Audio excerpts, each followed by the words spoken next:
To her husband, she was Lori Kennedy.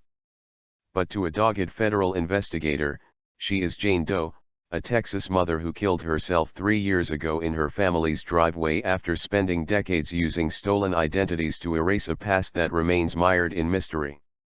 For 2 years, Social Security investigator Joseph Velling has been working to uncover the real identity of Lori Erica Ruff, who was Lori Erica Kennedy before marrying into an East Texas family in 2004.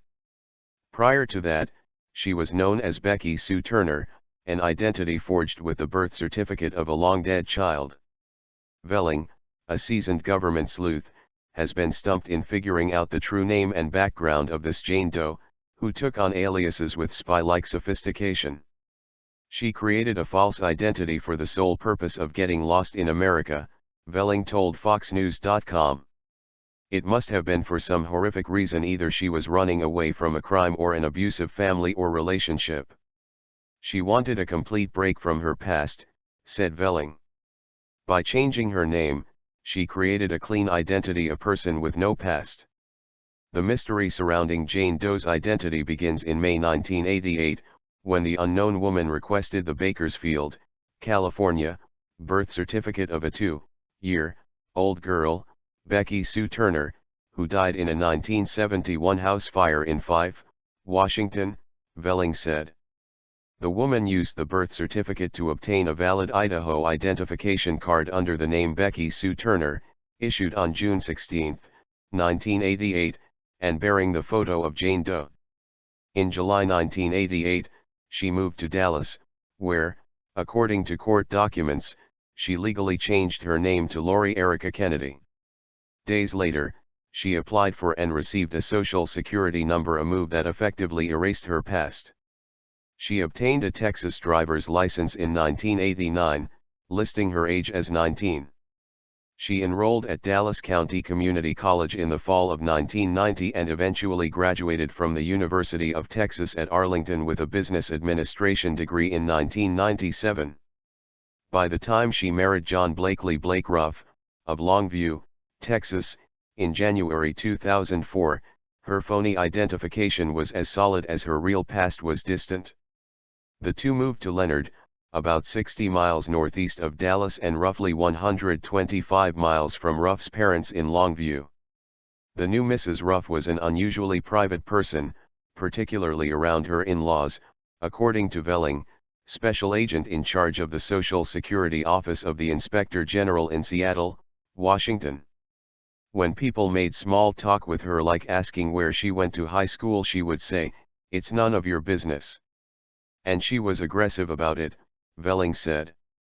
That created a lot of heartburn for the family. The Ruff family declined to comment when contacted Wednesday. Jane Doe had a simple narrative and stuck to it. She was the only child of a failed stockbroker and his wife, who both died. Shortly after marrying Ruff, Jane Doe tried repeatedly to conceive a child of her own with much difficulty, according to Velling. She suffered a miscarriage before eventually giving birth to a baby girl in 2008. The woman told doctors in 2005 that she was 35, a claim Velling doubts. She was much older than that, he said. I think she was born sometime between 1960 and 1968.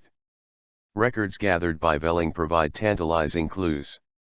The woman received breast implants in 1991 and claimed to have suffered from bulimia in 1990.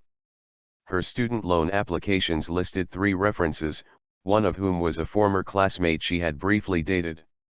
According to the man, whom Velling did not name, Jane Doe had more problems than he could deal with. His recollection was that she was a dancer at a Dallas area nightclub at the time she was attending school, Velling said. Years later, in the life she created with Ruff, tensions between the Verizon account manager and the wife he never really knew eventually reached a breaking point. Blake had enough with her inability to get along with his family. It was either she or his family, and he chose his family, Velling said. Any time she got around the family, they would ask her questions and it was uncomfortable for her. She wanted to live in her little cocoon. They separated, but on Christmas Eve, 2010, the woman everyone knew as Lori Erica Ruff pulled into the driveway of the Ruff family home and shot herself. She left behind an 11-page suicide note but apparently no clue that she had lived a secret life. It wasn't until the Ruffs found a safe box hidden inside their daughter-in-law's bedroom closet that showed the woman wasn't who she had claimed to be. In the box, which she told her husband never to touch, were all the documents exposing her elaborate ruse, the paperwork showing the name change and the application for a social security number, among other receipts. Her Idaho identification card listed her as 5 feet, 6 inches tall, and her Dallas driver's license had her at 5 feet, 10 inches, but she was really somewhere in between, Velling said. And she had no accent, leading Velling to believe she originally came from the Pacific Northwest or West Coast. Everyone in Dallas has an accent and she did not. On the West Coast, we generally don't have a discernible accent, said Velling, a Seattle native. DNA taken from the body might also help crack the case. Hair pulled from the woman's head had skin on it that helped forensic investigators learn she had one of the genes associated with coronary artery disease. Velling said he's determined to uncover Jane Doe's true identity because he suspects she may have used a so-called identity broker to pull off such a complex crime. This was very sophisticated, Velling said.